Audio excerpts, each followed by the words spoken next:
Pensemos un momento en nuestros océanos. Son inmensos. Cubren casi 3/4 del planeta, ¿no?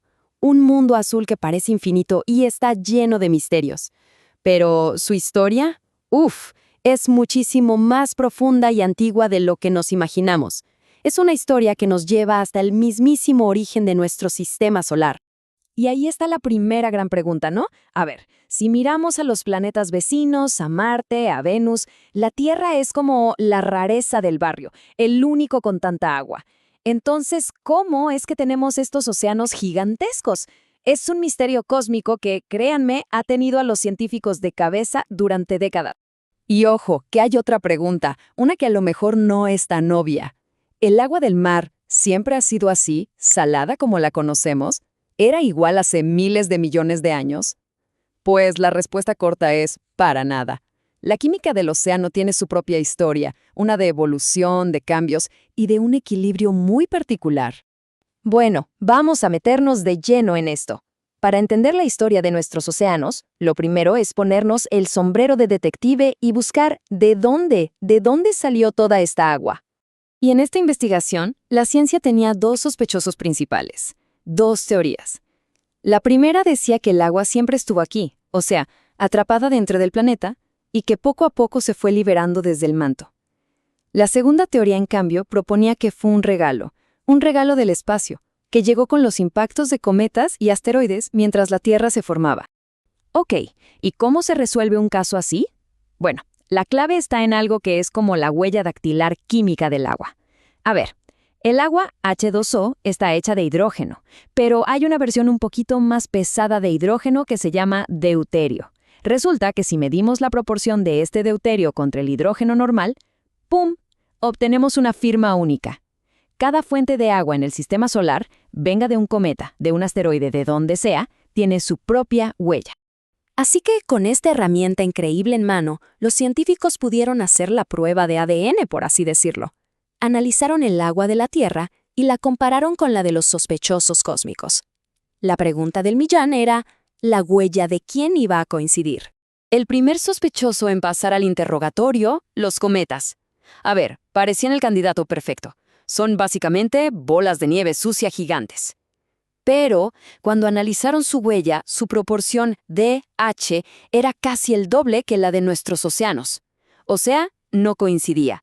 Así que sí, algo aportaron, pero está claro que no fueron la fuente principal. Un cómplice, a lo mucho. Entonces, le tocó el turno al segundo sospechoso, los asteroides. Y no cualquier asteroide, uno muy específico llamado Condrita carbonácea, del cinturón exterior. Y ¡bingo! Ahí estaba. La proporción DH era una coincidencia casi perfecta. La evidencia era irrefutable. Y con eso, caso cerrado. El primer gran misterio queda resuelto. La inmensa mayoría del agua de nuestro planeta fue un regalo, sí, pero uno que llegó desde los confines del sistema solar, a bordo de asteroides que bombardearon la Tierra hace miles de millones de años. Pero claro, tener el agua es solo el comienzo de la historia, porque esa agua que llegó del espacio era dulce.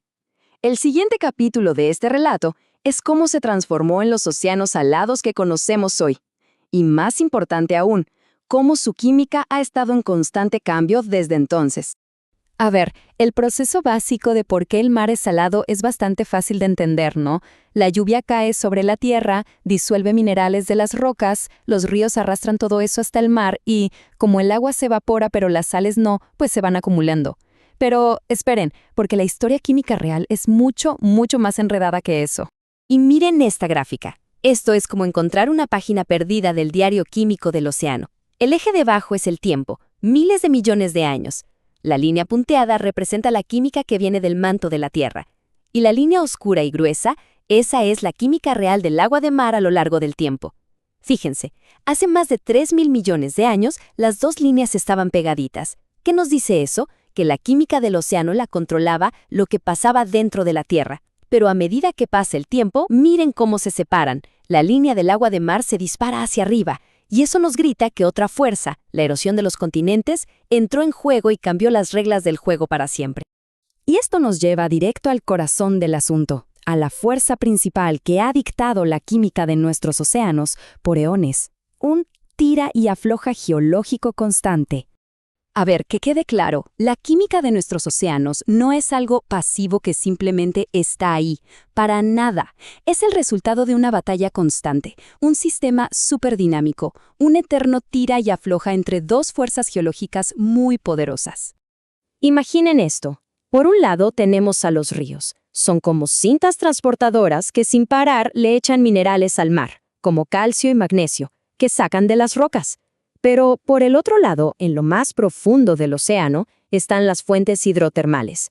Y estas son como unas plantas de procesamiento gigantes. Hacen lo contrario, le quitan magnesio al agua de mar y a cambio le inyectan más calcio. Un verdadero duelo.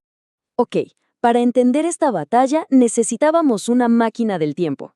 Y los científicos, como buenos detectives, la encontraron en el lugar más inesperado que se puedan imaginar. Resulta que dentro de cristales de sal que tienen millones de años hay unas burbujitas microscópicas. Se llaman inclusiones de salmuera y son, literalmente, muestras de agua de mar de esa época. Es como encontrar pequeños fósiles de agua, cápsulas del tiempo perfectamente conservadas que han estado esperando ahí por cientos de millones de años a que alguien las analizara. ¡Es una locura! Bien, armados con esta idea del tira y afloja, los científicos hicieron lo que hacen los científicos.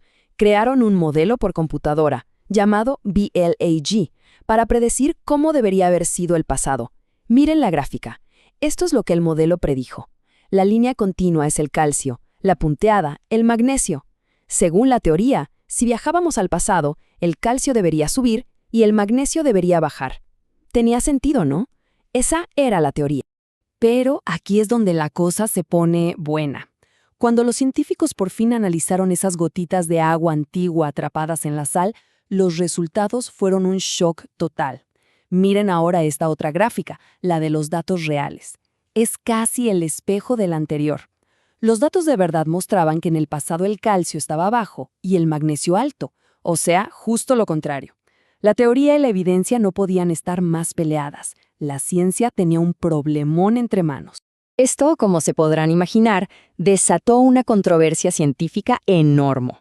El geocientífico Lee R. Kump lo resumió perfectamente con una pregunta que todos se hacían. ¿Cómo es posible que dos modelos que parten de la misma base lleguen a resultados tan diferentes? Era un verdadero rompecabezas. Pero como en toda buena historia de misterio, la solución a este rompecabezas resultó ser increíblemente elegante. Y de paso, reveló un secreto fundamental sobre cómo nuestros océanos se regulan a sí mismos. Y la respuesta está aquí. Es un concepto llamado atractor. ¿Recuerdan las fuentes hidrotermales del fondo del mar? Bueno, resulta que no son solo un jugador más en el partido, son el árbitro. Actúan como una especie de termostato o brújula química para el océano. Miren cómo todos esos puntos de datos, que son la química del océano en distintos momentos de la historia, parecen ser jalados hacia un punto central. Ese es el atractor. ¿Qué significa esto? Que no importa cuánto los ríos intenten cambiar la química, las fuentes hidrotermales siempre están ahí para corregir el rumbo, para jalar todo de vuelta a un estado de equilibrio. Es el sistema de autorregulación del océano en su máxima expresión. Así que para resumir esta increíble historia, resolvimos dos misterios gigantes. Primero, el del origen del agua. No vino de adentro, fue un delivery espacial cortesía de los asteroides. Y segundo, desciframos el secreto de la química del mar. No es un caos, es un sistema con un ingenioso mecanismo de autorregulación. Un tira y aflocha sí, pero con un árbitro en las profundidades que siempre mantiene el equilibrio. Y este sistema tan perfecto ha mantenido una estabilidad increíble por millones de años, lo que permitió que la vida floreciera. Pero todo esto nos deja con una pregunta final, una muy importante para nosotros hoy. Después de eones de un equilibrio natural tan delicado, ¿qué pasa cuando de repente entra al juego una fuerza nueva, la actividad humana, y empieza a cambiar las reglas de forma drástica y súper rápida?